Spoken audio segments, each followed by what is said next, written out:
Perlu saya tegaskan bahwa menurut hukum gereja, sakramen tidak boleh ditunda atau ditolak hanya karena alasan finansial. Sakramen adalah rahmat Allah, bukan jasa yang dapat dijual belikan. Setelah kita mengetahui kasus Bapak Kucoro tentang penolakan penerima sakramen baptis hanya karena belum lunasnya iuran, maka pada kesempatan ini kami akan memberikan suatu teologi bagaimana perspektif KHK Kitab Hukum Kanonik atas permasalahan itu.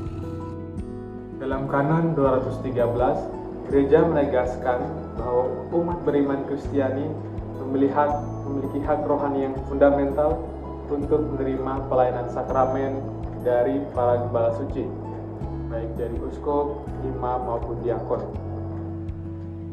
Rahmat ini dapat berupa harta spiritual gereja, terutama sabda Allah dan pelayanan sakramen-sakramen. Hak menerima sabda Allah dan sakramen-sakramen berasal dari komunio itu sendiri. Dalam komunikasi ini dituntut tanggapan bebas dari pihak manusia. Tanggapan terhadap Allah tidak dapat bersifat murni internal atau individual, tetapi ia menemukan ekspresi eksternal dalam komunitas tertentu, terutama melalui penerimaan sakramen baptisan. Misi gereja dalam hal ini melanjutkan kehadiran penyelamatan Kristus sama dengan rahmat Allah untuk keselamatan manusia. Dengan demikian, gereja harus memenuhi misi Kristus, yaitu memberikan bantuan kepada umat dari harta rohaninya, terutama firman Allah dan sakramen-sakramen.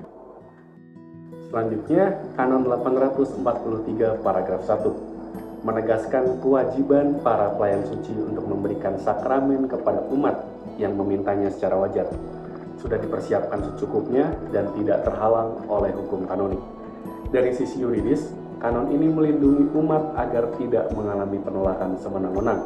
Namun secara teologis, kanon ini berakar pada keyakinan bahwa sakramen adalah tindakan Kristus sendiri. Imam bertindak in persona Christi, bukan sebagai pejabat administratif yang berwenang menahan atau melepas rahmat berdasarkan pertimbangan ekonomis.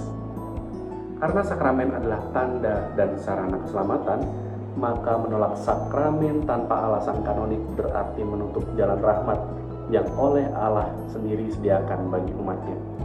Dalam kasus Bapak Kuncoro tadi, tidak ada halangan kanonik bagi baptisan. Halangan yang ada hanyalah administratif dan finansial, yang secara teologis tidak memiliki kekuatan untuk menghalangi rahmat Allah. Kemudian dalam Kanon 848 mempertegas bahwa pelayanan sakramen tidak boleh menuntut pembayaran apapun selain persembahan resmi yang ditetapkan oleh otoritas gereja, dan bahwa orang miskin tidak boleh kehilangan sakramen karena ketidakmampuan finansial.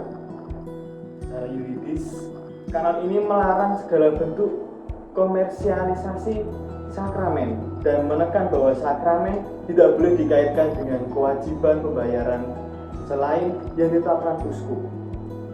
Tetapi secara teologis, kanon ini lahir dari pemahaman mendalam bahwa seluruh karya keselamatan Allah bersifat cuma-cuma. Sakramen merupakan ungkapan kasih Allah yang diberikan kepada manusia tanpa syarat ekonomis dan juga syarat-syarat yang lainnya.